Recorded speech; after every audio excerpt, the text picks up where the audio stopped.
जय श्री कृष्ण। ईश्वर की महिमा का ज्ञान स्वयं ईश्वर को ही होता है, क्योंकि किसी भी इंसान के पास ऐसे वो शब्द ही नहीं हैं जिन शब्द से वो ईश्वर की महिमा का बखान कर सके। वो शब्द ही नहीं है जो ईश्वर के गुणों के बारे में, ईश्वर के ज्ञान के बारे में सब कुछ बता सके। इसीलिए जो कहता है ना कि ईश्वर के ये गुण हैं, वो मनुष्य भी आधी अधूरी ही बातें कर रहा है। जिसको कोई नहीं जान सके पूरी तरह से, वही ईश्वर है। श्री कृष्ण की लीला देखो। बचपन में माखन चुराकर खाने वाला एक ग्वाला महाभारत का युद्ध जिता देता है। ऐसा ज्ञान दे देते हैं श्री कृष्ण, जिसे लोग भागवत गीता के नाम से जानते हैं। इस वीडियो में हम प्रभु श्री कृष्ण से वो 11 बातें सीखेंगे जिनसे हमारी ज़िंदगी पूरी तरह यानी 180 डिग्री बदल सकती है। हम बेहतर डिसीजन ले पाएंगे, बेहतर मेहनत कर पाएंगे, बेहतर हमारे रिजल्ट्स होंगे, अपने मन को शांत रख पाएंगे और ओवर थिंकिंग और नेगेटिव थिंकिंग को दूर रख पाएंगे। विद्यार्थी एग्जाम में टॉप कर पाएंगे और बिजनेसमैन अपने बिजनेस में पैसा कमा पाएंगे। हर वो इंसान अपना लक्ष्य ढूंढ पाएगा और अपने लक्ष्य को पा लेगा, उसका जीवन सफल हो जाएगा अगर जिसने भी भगवान श्री कृष्ण से ये 11 बातें सीख ली। क्योंकि ये वही श्री कृष्ण की लीला है, उनका ज्ञान है, जिन्होंने अर्जुन से मोह में पड़े हुए योद्धा को मोह से बाहर निकालकर उसको कर्तव्य का पाठ पढ़ाकर महाभारत का सबसे बड़ा हीरो और सबसे बेस्ट फाइटर बना दिया था।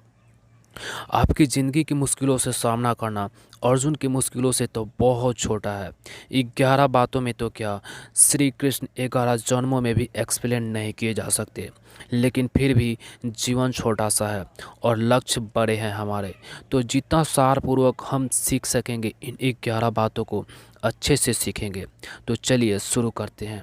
सीख नंबर 1 जो हमें सीखनी चाहिए श्री कृष्ण से।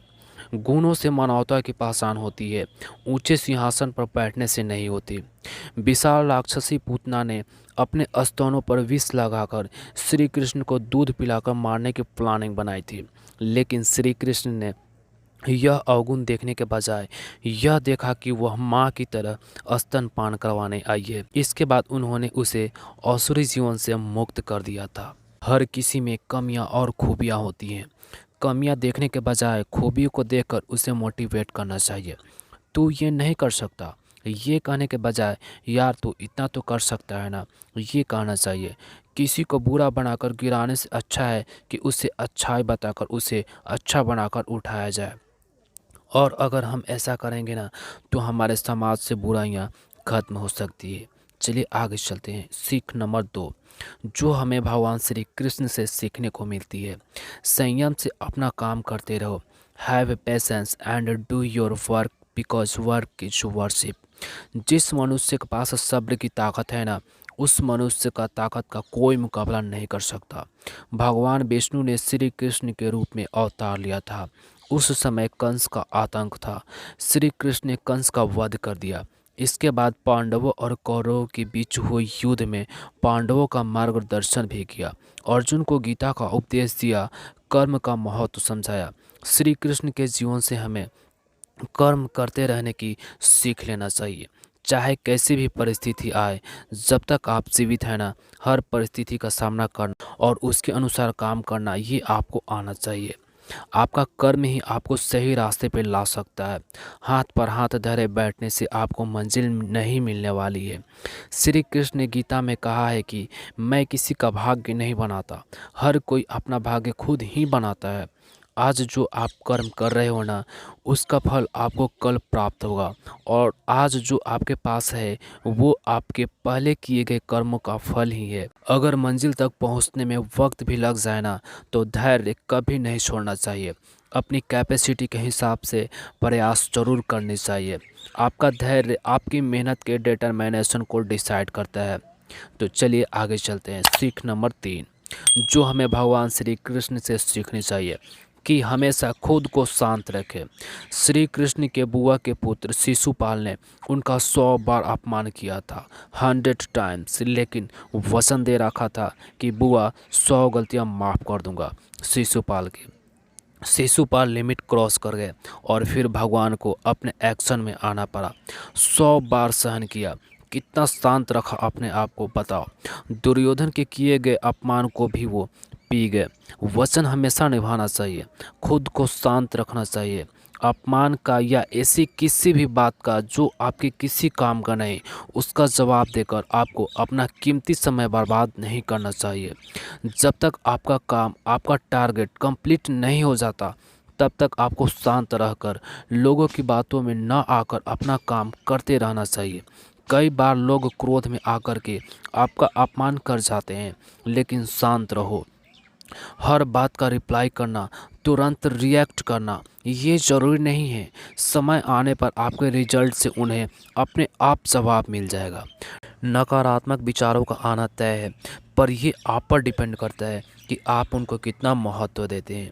चलिए आगे चलते हैं। सीख नंबर 4 जो हमें भगवान श्री कृष्ण से सीखने को मिलती है। मीठा बोलो, क्रोध और लालच नहीं करें। मैं श्रेष्ठ हूँ यह आपका आत्मविश्वास है, लेकिन मैं ही श्रेष्ठ हूँ, मेरे अलावा और कोई श्रेष्ठ नहीं है, ये आपका अहंकार है, ये आपका घमंड है। कन्हैया की मुस्कान और मीठे बोल हमें ये सिखाते हैं कि जीवन की सारी समस्याओं का निदान आपकी मीठी वाणी और आपके मुस्कुराने में है। आप मीठा बोलकर और मुस्कुराकर हर चीज़ को सॉल्व कर सकते हो, हर मुसीबत को सॉल्व कर सकते हो, हर कठिनाई को जीत सकते हो। मीठा बोलकर ना आप दुश्मन को भी अपना बना सकते हो। क्रोध से निर्णय पर बादल छा जाते हैं, जिससे आपकी मेमोरी डिस्टर्ब होती है। मेमोरी डिस्टर्ब होगी तो क्या होगा, आपकी बुद्धि नष्ट हो जाएगी। भागवत गीता में लिखा है ये।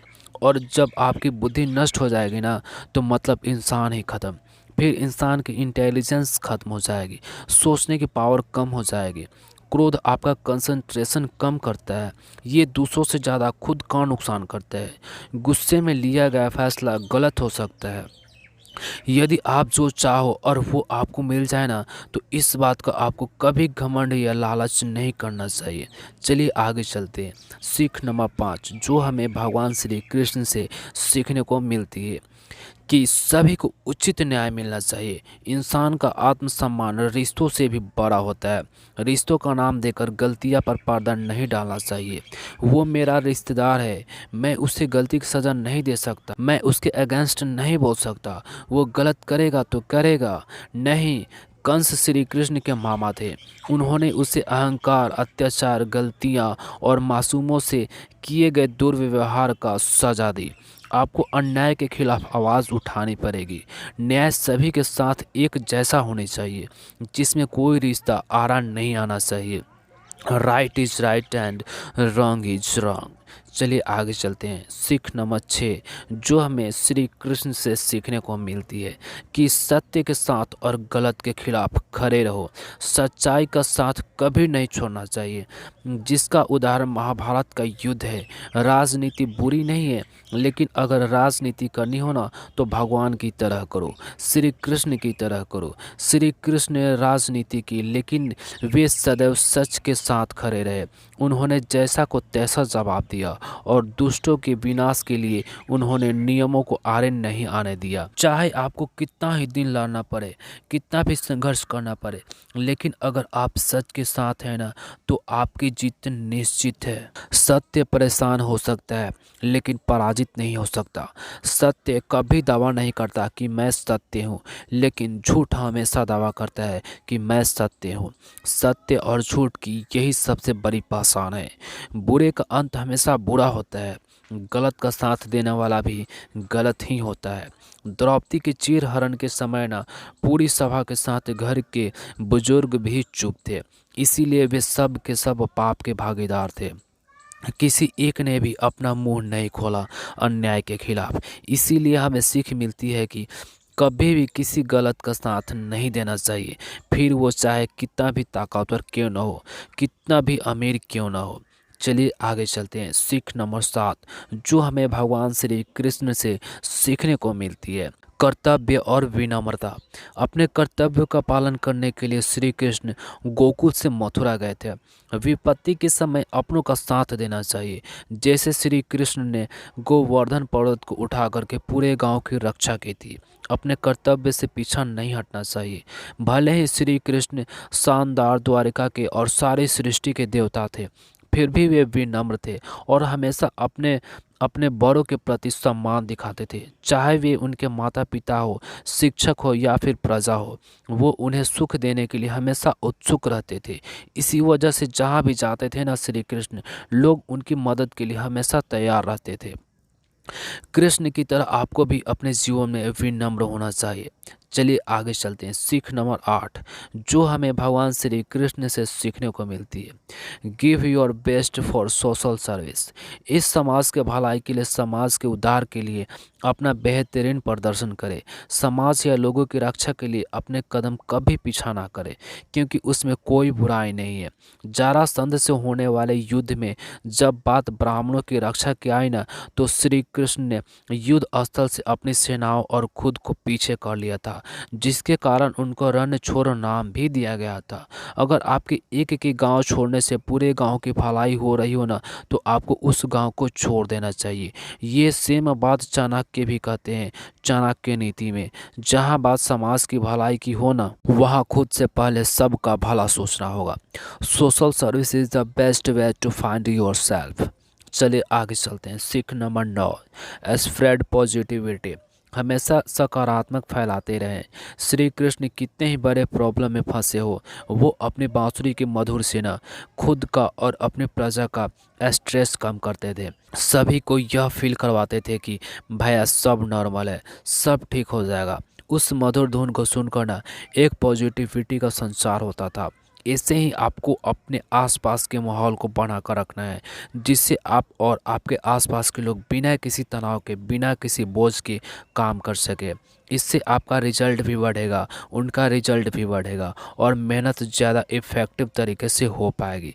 जैसे बोझ लेकर उड़ा नहीं जा सकता ना, क्योंकि गिरने की संभावना होती है, वैसे दिमाग पर अगर स्ट्रेस का बोझ हो तो कैसे कोई अपना काम ठीक से कर पाएगा। इसीलिए अपनी वाणी से और अपने कर्म से अपने आसपास पॉजिटिविटी बना करके रखें।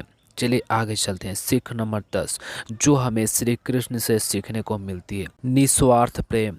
श्री कृष्ण ने पृथ्वी के हर प्राणी और प्रकृति से प्रेम करना सिखाया है। उन्होंने अपनी दोनों माताओं से, अपने ग्वाले मित्रों से, अपनी गायों से, गोकुल वासियों से, प्रकृति से, शाखा से, सुदामा से, पांडवों के रूप में अपने शिष्यों से, राजा के रूप में अपनी द्वारिका की प्रजा से सबसे निस्वार्थ प्रेम किया है। प्रेम पूर्वक उनके लिए हर काम को बड़ी सहजता से, खुशी से करके सबका मन मोह लिया है। ये कोई लीला नहीं थी, हर कोई कर सकता है। ऐसा उन्होंने कभी नहीं दिखाया कि वह भगवान है और उन सबसे सर्वोत्तम है। चाहते तो दिखा सकते थे ना, भगवान है, मैं तो भगवान हूँ। वो सबके साथ घुल मिलकर उनके अच्छे के लिए हमेशा काम करते रहे। आप कितने ही ताकतवर क्यों ना हो, जब तक आपके मन में प्रेम की भावना नहीं है ना, आपका मन सॉफ्ट नहीं है ना, तब तक आपको बाकी सभी खुद से कम ही लगते हैं। तब तक आप दुनिया में कभी किसी का विश्वास नहीं जीत सकते, कभी किसी का भला नहीं कर सकते। मन से मन का प्रेम होना आपको हमेशा जीतने की तरफ प्रेरित करेगा। चलिए आखिरी सीख की ओर बढ़ते हैं। सीख नंबर 11 जो आपको भगवान श्री कृष्ण से सीखने को मिलती है, policy adviser with better planning. ये क्वालिटी थी उनकी, ये खूबी थी उनकी। नीति और कूटनीति के ज्ञान में श्री कृष्ण से अच्छा कोई सलाहकार नहीं हो सकता। किसी भी कार्य की सफलता उसकी रूपरेखा में होती है। श्री कृष्ण कुशल रणनीति का अर्थ है। अश्वत्थामा और जयद्रथ का वध उनके व्यय रणनीति का ही परिणाम था। आपके पास किसी भी काम को करने की अगर पूरी प्लानिंग है ना, तो काम कंप्लीट होने तक आप उससे पीछे मत हटो। व्यक्ति जो चाहे बन सकता है, यदि विश्वास के साथ अपने टारगेट्स पर लगातार फोकस रहे। किसी भी काम को करने से पहले आपके मन में उसकी आउटलाइन तैयार होनी चाहिए। बुरे से बुरा और अच्छे से अच्छा दोनों केस को लेकर आपको प्लानिंग करनी चाहिए, तभी आप एक सफल प्लानर बन पाएंगे, सफल इंसान बन पाएंगे। राजनीति में सामने वाला जब शक्तिशाली हो ना, तो कूटनीति से काम लेना लेना चाहिए, जैसे श्री कृष्ण ने लिया। प्लान हर किसी के पास होता है, लेकिन प्लानिंग बनाना बहुत बड़ी चीज़ होती है। सबसे मेन होती है planning. If you want to start first to do the planning. तो दोस्तों, उम्मीद करता हूँ कि इन 11 सीखों से आपके जीवन में बदलाव ज़रूर आएंगे। यदि जानकारी अच्छी लगी हो तो प्लीज़ वीडियो को लाइक कीजिएगा और आगे भी हमारा वीडियो देखने के लिए हमारे चैनल को सब्सक्राइब कर लीजिएगा। चलिए, आपसे फिर मिलते हैं अगले वीडियो में। तब तक के लिए जय श्री कृष्णा। राधे राधे, राधे राधे।